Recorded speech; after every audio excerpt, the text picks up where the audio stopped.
The year 2022 started on a scarring and horrifying note for most liberal, outspoken Muslim women. A list of 100 women was published on 1st of January with photographs of several prominent Muslim journalists and activists. They were put on sale in a fake auction. With a social media outrage on this topic, there are two sides of how users have reacted. A segment of the population has disregarded this and said, but it's just for fun, and that it wouldn't have created a problem for the women on the list in real life. These justifications are exactly what's wrong with society, and I'm here to break down why. What is actually wrong?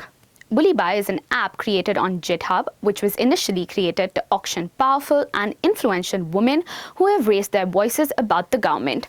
On the app, the pictures were taken off their social media handles and put to sale. This is a major form of harassment, and one which is done publicly to shame and name women who have relentlessly been speaking up. Is this the first time? This is the second attempt to harass Muslim women by auctioning them online. In July last year, an app was created, Sulli Deals. Profiles of more than 80 Muslim women were being used. They were uploaded online and they were described as deals of the day. The word Sulli is a slang used to troll Muslim women. What's currently happening? Once the list was released, police started investigating, and on January 3rd, the cyber unit of the Mumbai police detained a 21-year-old engineering student from Bangalore. What's next? A 2018 Amnesty International report on online harassment in India showed that the more vocal a woman was, the more likely she was to be targeted.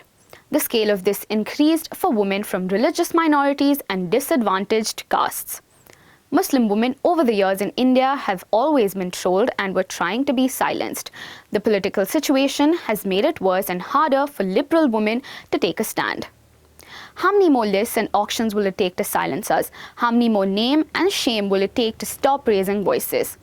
Is this the new digital India that women need to live in? Let's ask ourselves.